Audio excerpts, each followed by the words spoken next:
मित्रों नमस्कार। मैं रवि प्रकाश पांडे भाषा व्याकरण अध्ययन नामक चैनल पर आपका स्वागत करता हूं। मित्रों, इस चैनल के अंतर्गत आज मैं व्यंजनों के प्रकार पार्ट 2 के विषय में चर्चा करूंगा। मित्रों, इससे पहले जो हमने वीडियो बनाया था उसमें व्यंजन के 4 प्रकार बताए थे। नंबर 1 स्पर्श व्यंजन, नंबर 2 अंतस्थ व्यंजन, नंबर 3 ऊष्म व्यंजन और नंबर 4 संयुक्त व्यंजन। ये 4 प्रकार हमने बताया था। उस वाले इससे पहले जो वीडियो था उसमें हमने व्यंजनों के 2 प्रकारों अर्थात स्पर्श व्यंजन और अंतस्थ व्यंजन के विषय में विस्तार से अध्ययन किया था। आज इस वीडियो में व्यंजन के जो शेष 2 प्रकार बचते हैं, ऊष्म और संयुक्त, ये जो 2 प्रकार हैं व्यंजनों के, उन पर हम चर्चा करेंगे। तो मित्रों, प्रारंभ करते हैं। इसका व्यंजनों का जो तीसरा प्रकार है ऊष्म व्यंजन और संयुक्त व्यंजन। ऊष्म व्यंजन के अंतर्गत 4 वर्ण आते हैं। नंबर 1 4 वर्ण आते हैं। कौन कौन से? श, श, स और ह, अर्थात 3 प्रकार के जो श होते हैं, तीनों श और ह। ये श मित्रों 3 प्रकार के होते हैं। इनके विषय में थोड़ी चर्चा कर लेते हैं। पहला श है तालव्य, दूसरा श है मूर्धन्य, तीसरा स है दंत्य स। मित्रों, इसके विषय में हम फिर आगे चर्चा करते हैं। अभी हम आपको बता दें कि व्यंजनों का क्या प्रकार है। तो हमने बताया कि ऊष्म व्यंजन के अंतर्गत ये 4 वर्ण आते हैं, श, श, स, तीनों स और ह। चौथा है संयुक्त व्यंजन। संयुक्त व्यंजन किनको कहते हैं? संयुक्त व्यंजन कहते हैं, संयुक्त व्यंजन के अंतर्गत आते हैं 4 वर्ण। संयुक्त शब्द से ही ज्ञात हो जाता है कि जब 2 का कम से कम 2 से मिलने पर जो वर्ण बनते हों उनको हम संयुक्त वर्ण कहते हैं। तो जो व्यंजन 2 व्यंजनों से मिलकर बने हैं उनको हम संयुक्त व्यंजन कहते हैं। इनके अंतर्गत 4 वर्ण आते हैं। क्ष, क्षत्रि वाला क्ष, त्र और ज्ञ और स्र। क्षत्रि वाला क्ष, त्र, ज्ञ और स्र। स्र माने जिसको हम जैसे लिखते हैं श्रव्य, श्रम, परिश्रम में जो स्र आता है वो संयुक्त व्यंजन है।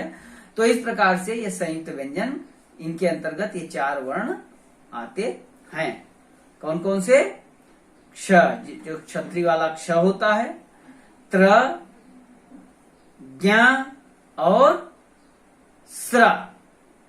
अब हम मित्रों, इससे पहले हमने बताया कि ये 4 प्रकार के हमने व्यंजन आपको बता दिया। कौन कौन से?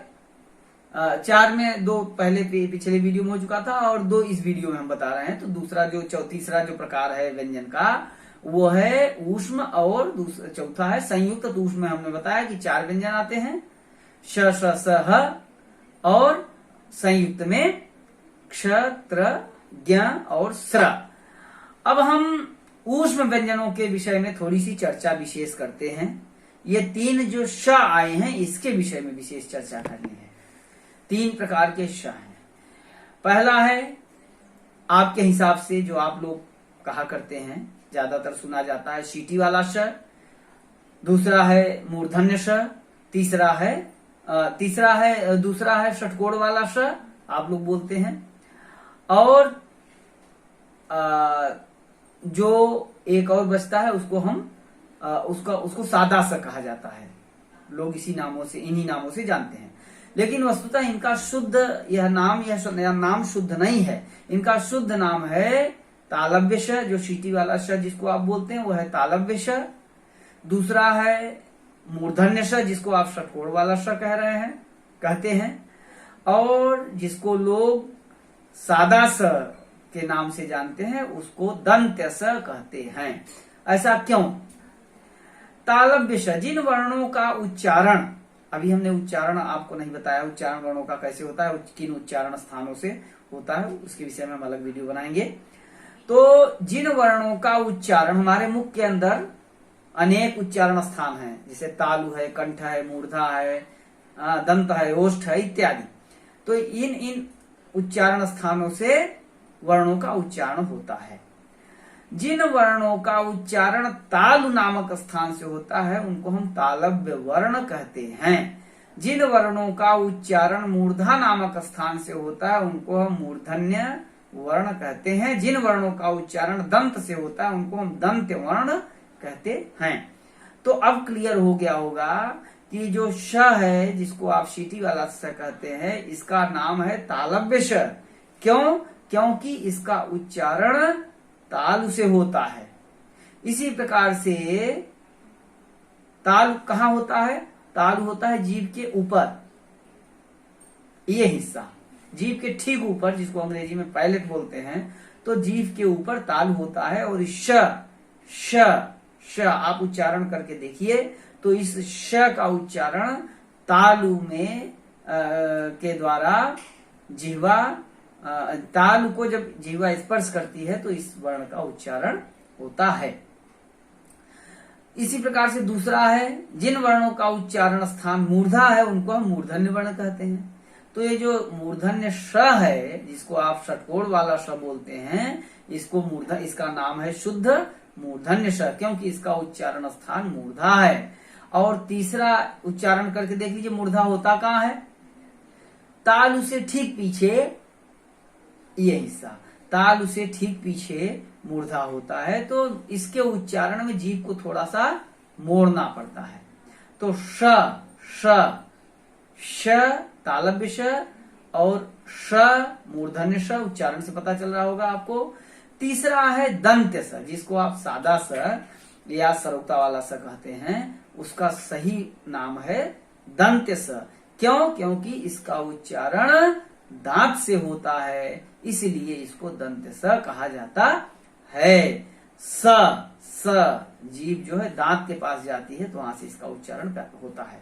तो इस प्रकार से पहला मित्रों तालव्य श है, श इसको कहने में, उच्चारण करने में इसके थोड़ा शीटी की आवाज भी आती है, तो इसलिए भी इसको शीटी वाला श कह देते होंगे शायद। तो श और शीटी शब्द में लिखा जाता है इसलिए भी कहते होंगे। तो इस प्रकार से श और स, इन तीनों श का उच्चारण अलग अलग जगह से होता है, अलग अलग प्रकार से होता है और अलग अलग नामों से इनको हम जानते हैं। ये मैंने इसके विषय में स्पष्ट रूप से बता दिया, आप समझ भी गए होंगे। अब मित्रों आते हैं संयुक्त व्यंजन पर। संयुक्त व्यंजन के अंतर्गत 4 वर्ण आते हैं। कौन कौन से? क्ष, क्षत्रिय वाला क्ष, त्र, ज्ञ और स्र। ये चारों वर्ण 2-2 व्यंजनों से मिलकर के बने होते हैं, इसीलिए इनको संयुक्त व्यंजन कहते हैं। पहला है क्षत्रिय वाला क्ष। इसमें क और मूर्धन्य श का संयोग है मित्रों। इसमें क और मूर्धन्य श यानी षटकोण वाला श जिसको आप कहते हैं, इन दोनों का संयोग है। दोनों से मिलकर के यह क्षत्रिय वाला क्ष बनता है। इसका उच्चारण आमतौर पर सुना जाता है जैसे छ के रूप में किया जाता है। छ वो गलत है, इसका सही उच्चारण, इसमें छ है ही नहीं, क और श है, तो क और श मिलकर के बनता है, तो इसमें छ है ही नहीं, तो छ उच्चारण करना तो गलत होता है। इसका सही उच्चारण है क्ष, क्षत्रिय, वृक्ष, कक्षा। तो इसमें क और श मूर्धन्य श की ध्वनि आनी चाहिए, यही इसका शुद्ध उच्चारण है। बाकी छ उच्चारण नहीं करना चाहिए, वो गलत होगा। तो इस प्रकार से क्ष। दूसरा मित्रों सरल है त्र। त में त और र का संयोग दिखाई पड़ रहा है, त और र के मेल से बनता है ये।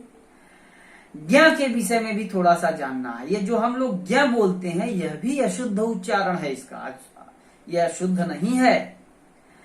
इसमें ज और इया, च छ ज झ इया, ज च छ ज और च छ ज झ इया, ज और इया ये दो वर्ण मिलकर के इसका निर्माण करते हैं।